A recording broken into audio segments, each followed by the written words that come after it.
Diary of a Sociopathic Mother-in-Law Next Door. Entry.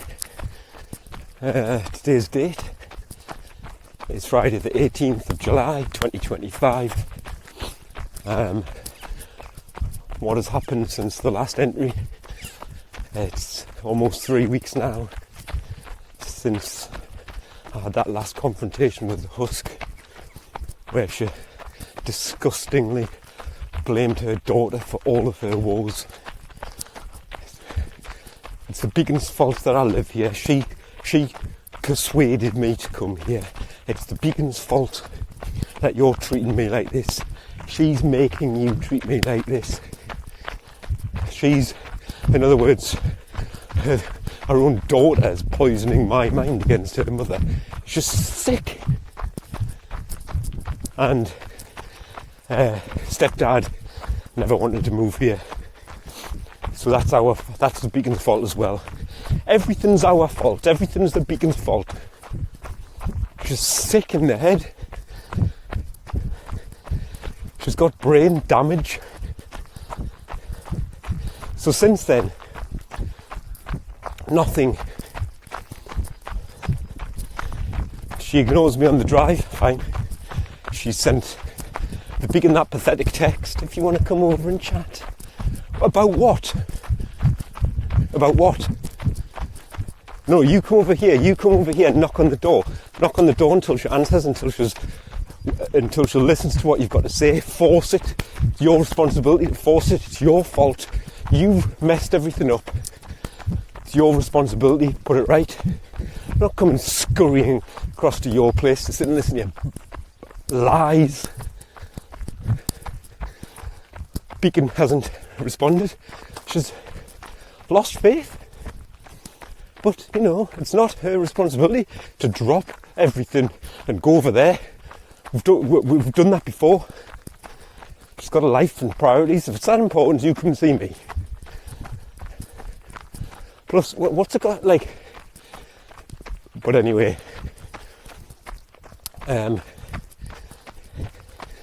since then, the Beacon is currently away with one of our friends for 6 days, having some much needed respite, sailing on a tall ship as a member of crew. Good on her. Enjoy it, Beacon. So the other night, Tuesday, roadkill was over as usual, like clockwork, and the Beacon. So this is the first text she sent.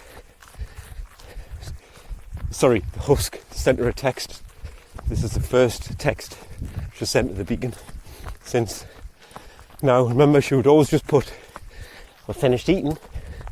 Like it's some sort of command. "We're finished eating. You are now allowed to come over." Again, it's just little sort of things which all add up to you're just so emotionless, so cold. So anyway, sent her a text, but this time it had some words in it. "Roadkill is here, if you'd like to come over." So, I don't know if I said this in the last entry. I had a go at her for just the way that she communicates with that coldness. Makes it feel like she's got some sort of duty to go over. So she must have listened to that bit, because that's what she'll do. She'll listen for she'll do something different for a period, and then it eventually goes back to normal.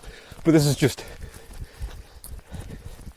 it's not about, these texts are, all part of how you communicate with your own daughter, part of the dynamic, but that's not what fixes everything, Husk. But anyway, isn't it funny how she listened to that bit? But she can't do anything else right. She can't. Why has she not been banging on the door every day for 3 weeks, best part of 3 weeks? Now the Beacon doesn't want her to do that.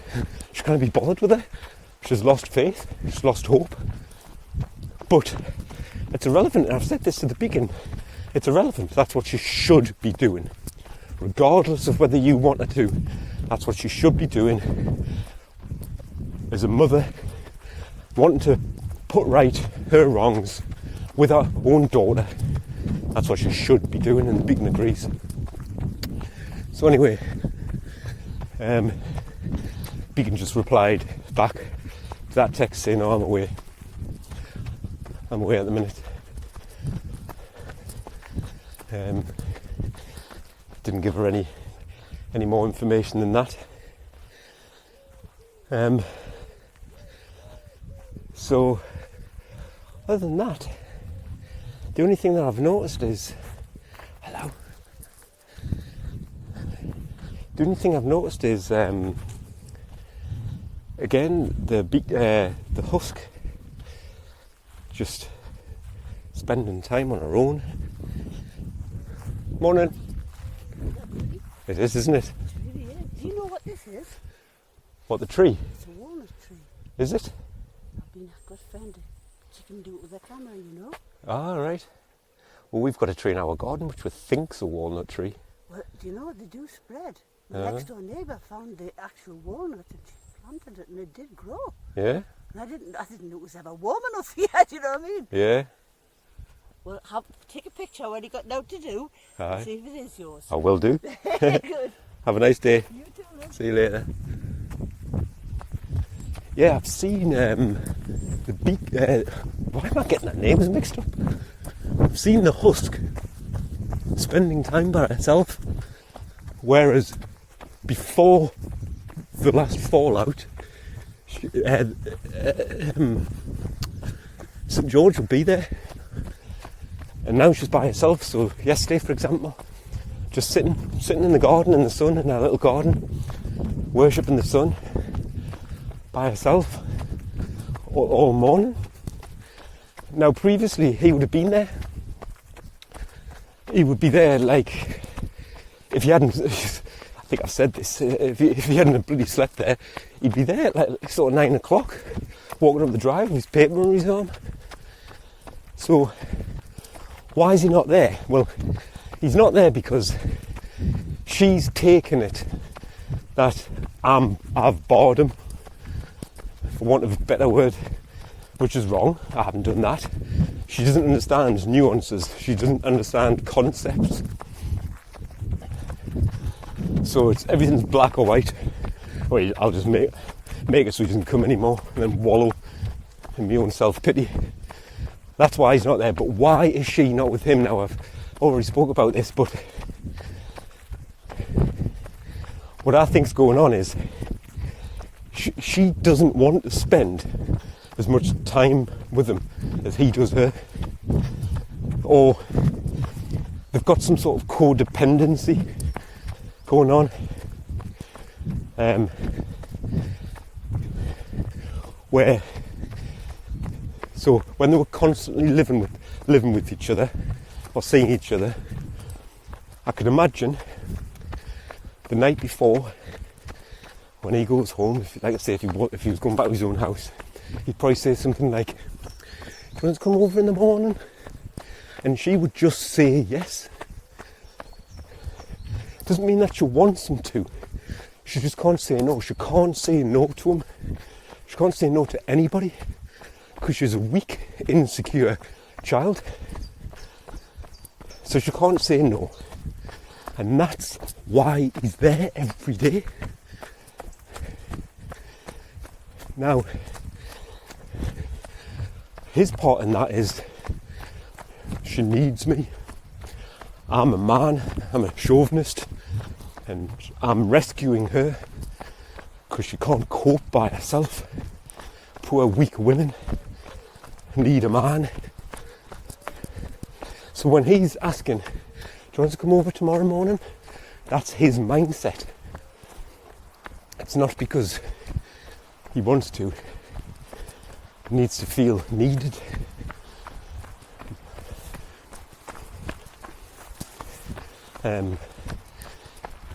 He's a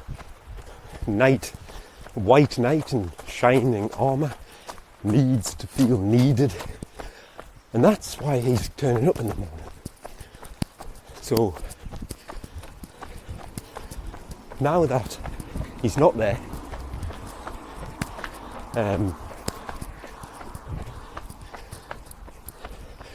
on a night before, so she must have said something.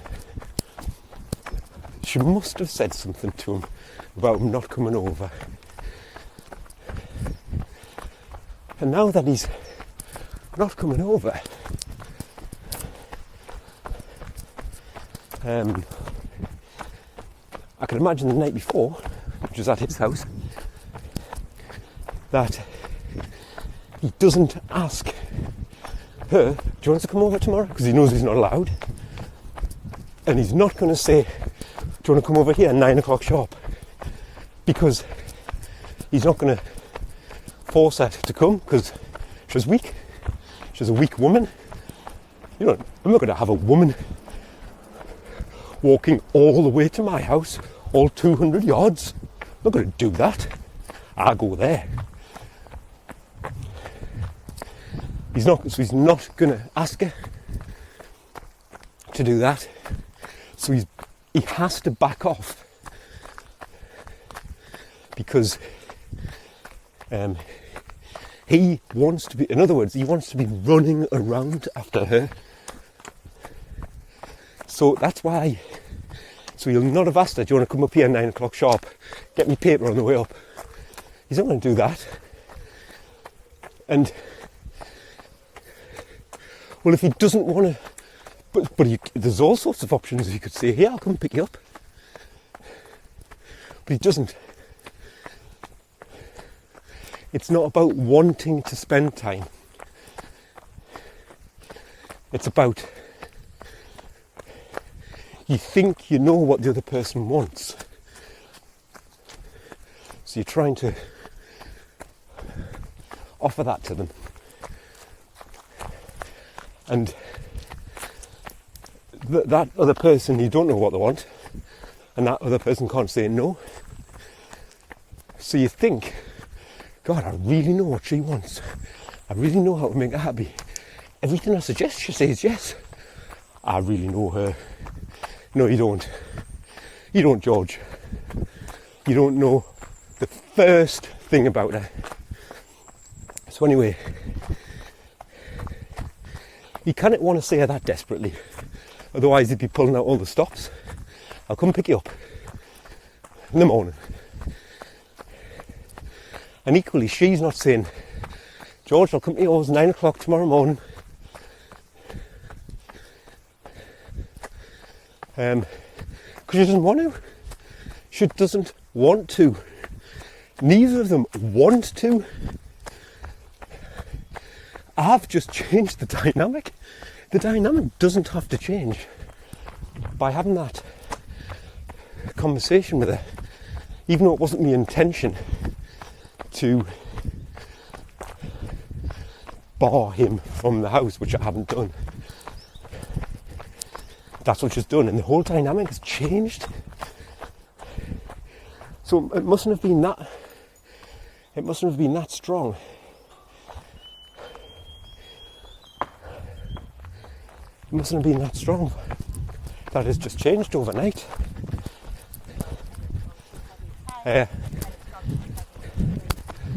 And that's my perception of what's going on. They don't actually want to spend every waking hour. They just think. They just can't say. They think they know what each other wants. She thinks he wants to come here at 9 o'clock every morning. And she loves the attention, obviously. But he doesn't. He just thinks that that's what she needs. And she doesn't need it, clearly. And he doesn't want to, because he's not making sure that they're together. And that's what's happened is, this has just completely highlighted that the whole relationship is just a codependency. He thinks a woman needs him. She thinks a man is there to run round after her, who sacrifice everything for her, like princess programming. She's finally met a prince, run round after us. So can you recall when, I'm sure I told the story about when they were both watching this absolute guff on the television, one of these Saturday night stupid entertainment shows where it's like children's television. People dressed up, doing stupid things, really like high-pitched voices and stupid laughter. It's like children's television for adults. Can you remember I said, who's watching this? So he's actually watching it, and they both said no. And then they turned it off. But they were sitting watching it when we first got there. Sitting watching it. Actually focused on it. And must be thinking, God, things I'd do for him, things I'd do for her. Until I came in and changed the dynamic. To me, this is exactly the same. They just do things that they think the other wants to do because they don't communicate and they can't say no to each other. Do you want to do that tomorrow? Yes. Do you want to do that instead? Yes. Do you want to do this tomorrow? Yes. What about that? Yes. And that's what's going on there. And it's just so annoying because he's never been there for 2 weeks now. Actually, he came once the other day. She was at his all weekend, and he came once with her to check on her plants, flowers or something, and then left. I wanted to go out there and strangle him. Beacon wouldn't let us. Do you think that was right or wrong? Answer in the comments. So, and by the way, I'm sure I spoke about this, all these holidays, champagne lifestyle and lemonade money.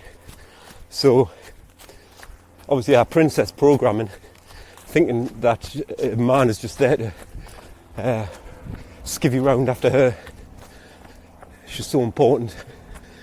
On the outside, that's what she thinks. Obviously she doesn't want a real authentic man. She doesn't want a real masculine energy. She wants a doormat and an ATM, and that's what she's got. So I might just refer to him as the ATM from now on. Official name change, the ATM. Yeah, he hasn't been round for the last 2 weeks, and obviously it's made certainly my mind a lot happier. It's only come to this because they've completely screwed it up from the beginning. This could have been it could have been a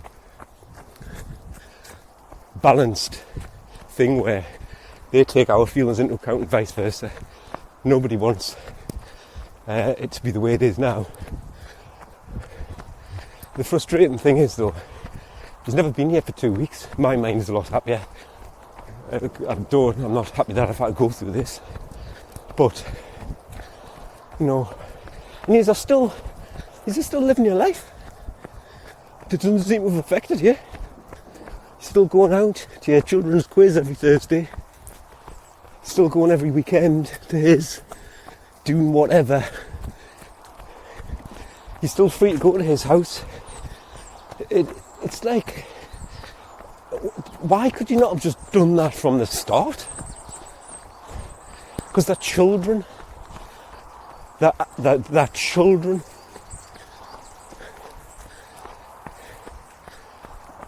This is how children behave. They're not fully aware of how their actions and their words affect other people. They struggle with concepts. You have to spell everything out to them in black and white. As a child, this is not a stupid insult. It's an appropriate description of their maturity.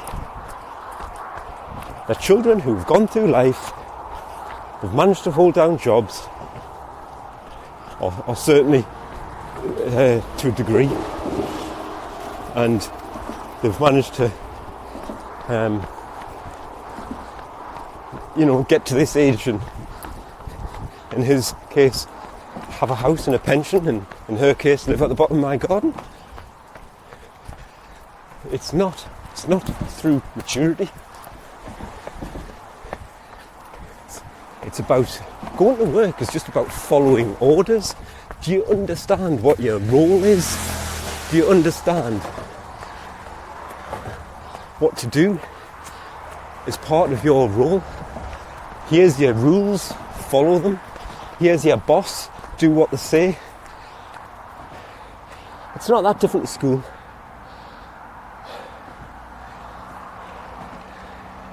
So they're children.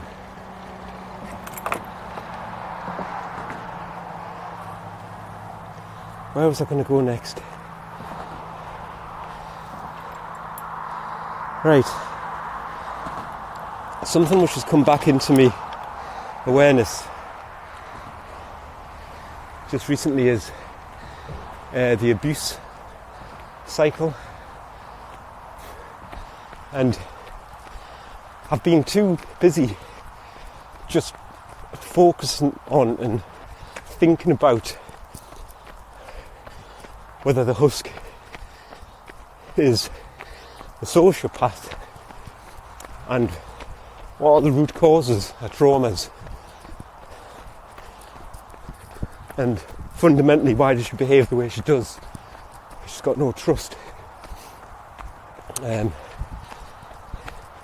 a husk has been created to hide who she really is. A traumatised little child, and the husk has to give the impression that it's perfect. So it's created this false identity where it thinks it's perfect. And roadkill is almost like a slave, and she lacks self-esteem, in my opinion, and has a need for external validation, a lack of imagination, scared of risk-taking, almost to the point where it seems to lack ambition. And what's come back into my awareness is the abuse cycle. And having done all of these entries, and having come across what the abuse cycle is, it just kind of blew my mind how obvious it is that the husk is an abusive mother. And I don't use that word lightly. I once said to the Beacon a while back, you're being abused. Like, it was just me, instinctually, just intuitively knew that that's what it was. She was abusing you. This is emotional abuse.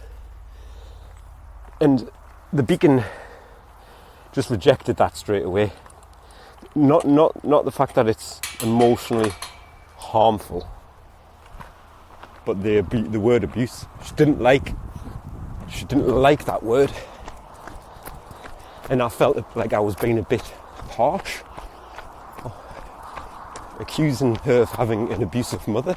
It's quite a hard-hitting accusation to make to your wife, isn't it? Who absolutely loves her mother. She does love her. You can't destroy that love. You can only destroy the connection. So anyway, yeah, she kind of rejected that. But now, it just totally blew my mind when I looked at the cycle of abuse. So I'm gonna have to. I want to refer to an article just to make sure that I get this right. So the cycle of abuse, and it's a cycle because it just happens over and over again, not necessarily in this order, but this will probably be the most common order. Tension building, abusive incident, and that can be emotional, it doesn't have to be verbal or physical. Reconciliation after the abuse, and then calm, a brief period which occurs where the abuse stops and the abuser may behave affectionately or kindly, giving their victim a sense of hope that things will improve. And that calm, how many times I've seen the beacon in that calm phase where she's got hope and she thinks something's going to change in the future. She thinks that something's had an impact. She's seen the error of her ways and it's going to get better. She's hopeful. And that calm period, when you think about it, there was a huge calm just before moving up here, because obviously she had to behave herself while all of that was going on.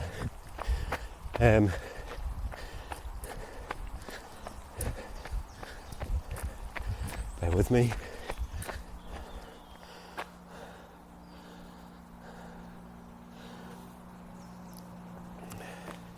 So let's just talk about it a bit more. Tension building. During the tension building phase, stress and tension start to rise in the relationship. The abuser may show signs of frustration, often triggered by external pressures like financial problems, work challenges or health. I just think it's triggered by a lack of control. When the control starts to wear off, it triggers the tension. She wants the control back. And what happens, some of the examples of what happens during this phase: silent treatment, yes. Emotional outbursts, no, because everything's covert.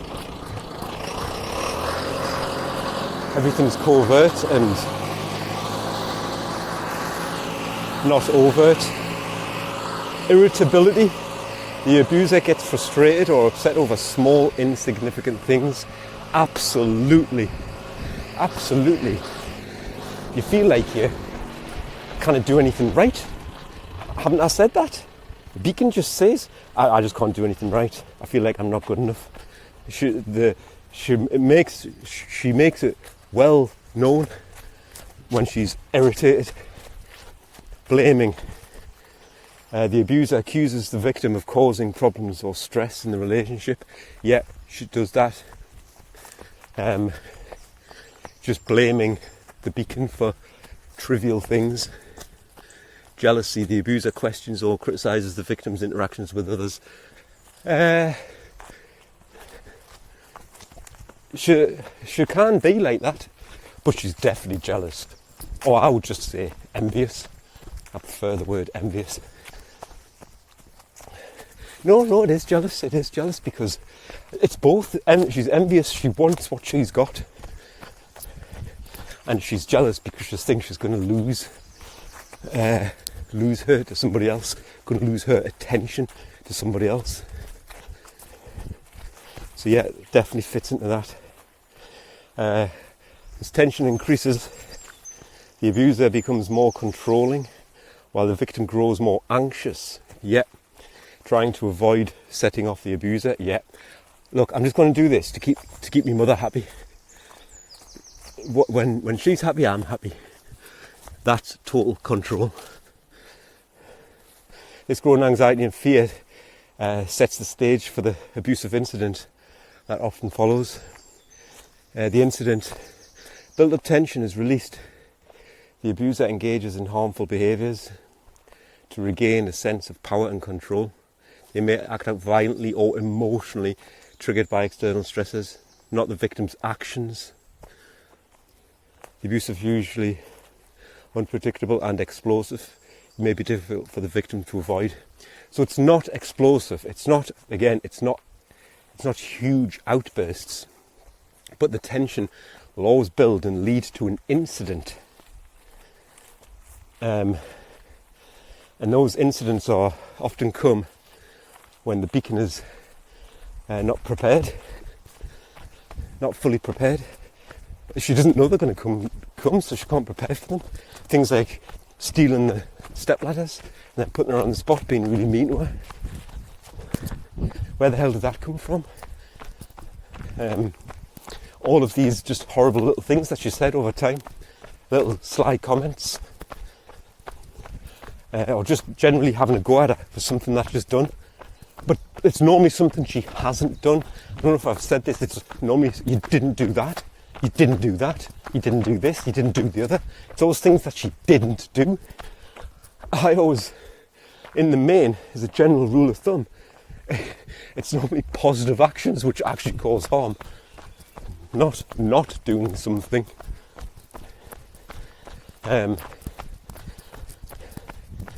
Actually causing harm, not doing the dishes.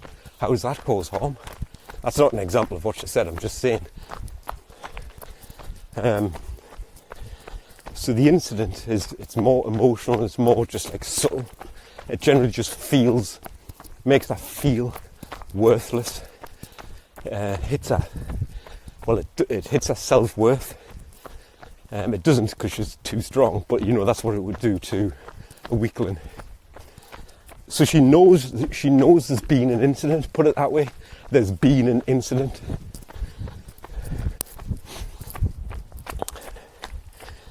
Some of the examples of the incident can be hurling insults, breaking possessions, threatening harm, controlling behaviours. Yeah, that's the one. Controlling behaviours. There was once, I don't know if I've mentioned this one, I'm sure I have, it's a photograph in the Husk's house and the beacon's got short hair and Shaw says, I loved your hair when it was like that. But it's just a total backhanded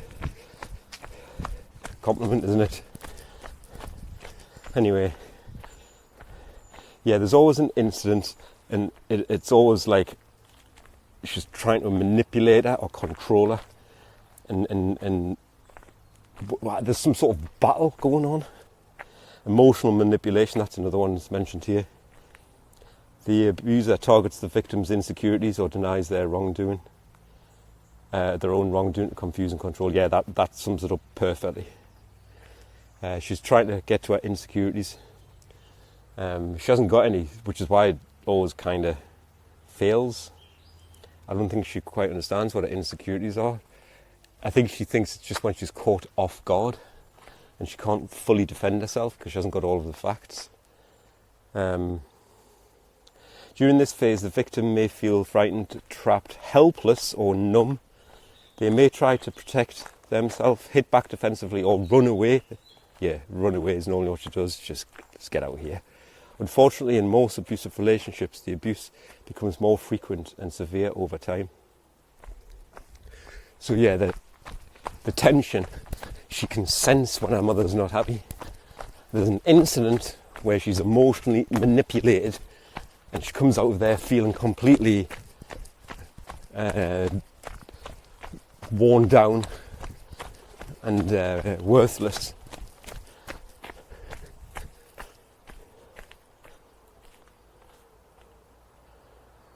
The next one is reconciliation. Just going to stop while I read this. Reconciliation. By this stage, tension begins to ease and the abuser may attempt to restore the relationship. This period is often referred to as the honeymoon phase because the abuser behaves with excessive kindness and affection. That text, she had more affection and kindness in that text that she sent, didn't she? It just wasn't cold and calculated.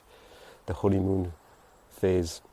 And it resembles the initial stages of a relationship.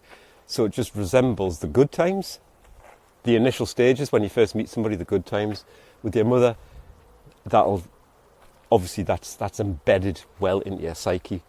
The good times is what you think the relationship is. You think that's what it is. That's what she is like. That's her personality. This is my personality. That's what the relationship is like. You think that's what it is, but it's not.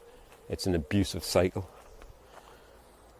They may offer gifts, yet apologies, half-hearted ones, and promises of change to make things right, aiming to win back the victim's trust.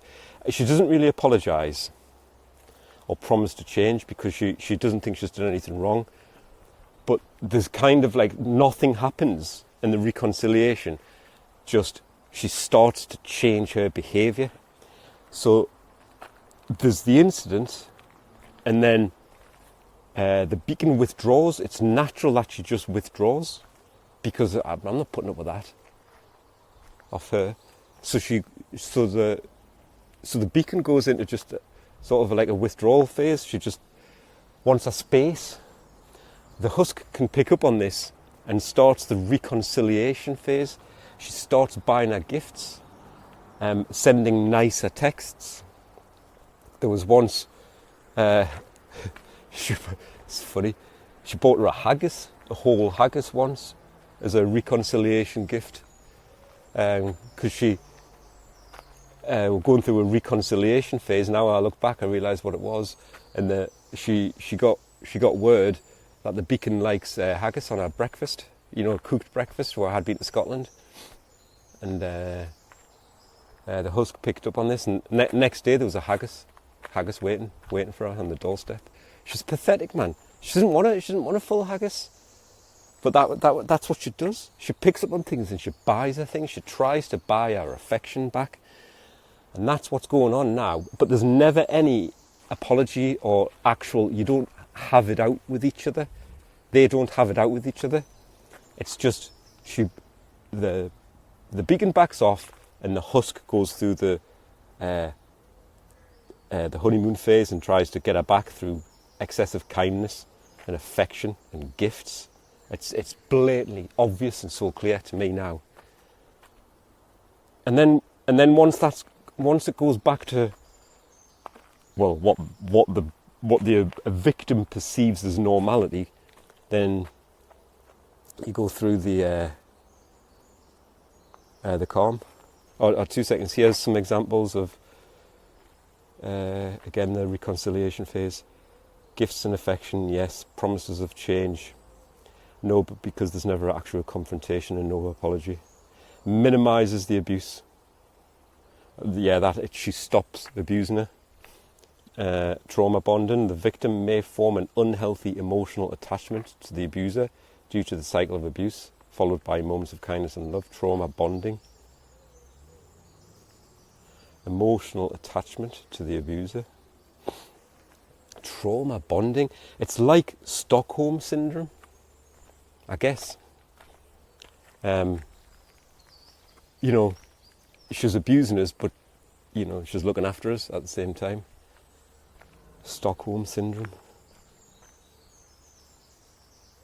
I think it says that here. The period of reconciliation can lead to trauma bonding, where the victim feels emotionally tied to the abuser despite the harm caused. This bond, similar to Stockholm syndrome, keeps the victim psychologically attached, making it more difficult to leave the relationship. But that's all it is. She can't have her daughters fly the nest because she's too insecure. She sees them as an extension of her, and that they're there to serve her. So the calm, after all of this, once it goes back to some sort of normality in the victim's head, then things start to go back to normal. And in the calm period, tension fully dissipates into a temporary sense of peace. During this stage, the abuser may show remorse, promising that the abuse won't happen again, and being more loving or attentive to their partner's needs. So this is never spoken, but that's always what the beacon feels like, and that's what she says to me. She's going to get better. She's going to get better.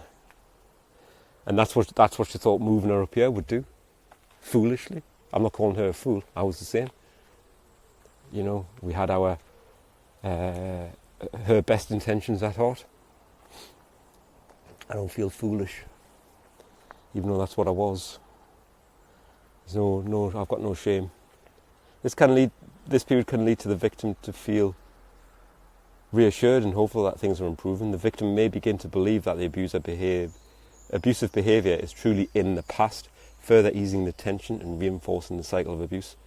Common behaviours during this phase include justifying the abuse. The abuser may claim external factors, i.e. other stressors.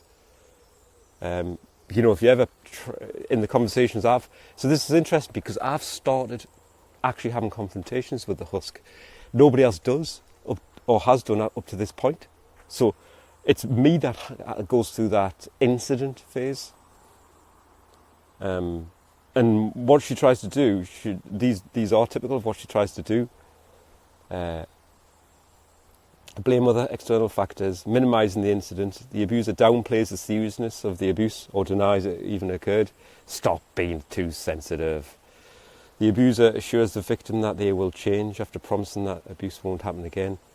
She definitely gives that impression. But again, for the beacon, it's all just in the beacon's head that this is what's going to happen because the abuse has stopped. Increased affection. The abuser becomes more loving, attentive and understanding, trying to make up for their past behaviour. While the calm phase offers a temporary sense of peace, it is often short-lived and the cycle of tension, abuse, reconciliation, calm begins again, typically becoming more intensive over time. So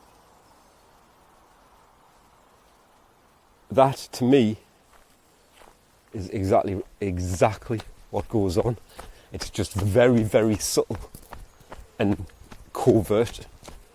Most people think of abusive relationships as physically violent or verbally abusive, and I would put my money on there being an awful lot of these types of covert abusive relationships where the victim struggles to see it themselves, and even if they did, like the beacon and myself can now see, you struggle to explain it to somebody else, because there's nothing like, you know, if you said to somebody, yeah, she slapped her in the face, or she was verbally abusive to her. I mean, she has been verbal. That's the thing, I've tipped her into verbal abuse. She has been verbally abusive to her now. I can now say to people, this is what she said about her. But, yeah, my point was, when you say to somebody, oh, you know, they're physically violent, her mother hits her, that would be like shock and horror to that person. But when you just say, oh yeah, you know, she just like gives her the silent treatment and then blames her, next time she sees her, she has a dig at her and she's a bit cold, that wouldn't shock anybody. They don't have the same reaction. So it's harder for these victims to find support. But what I was thinking was,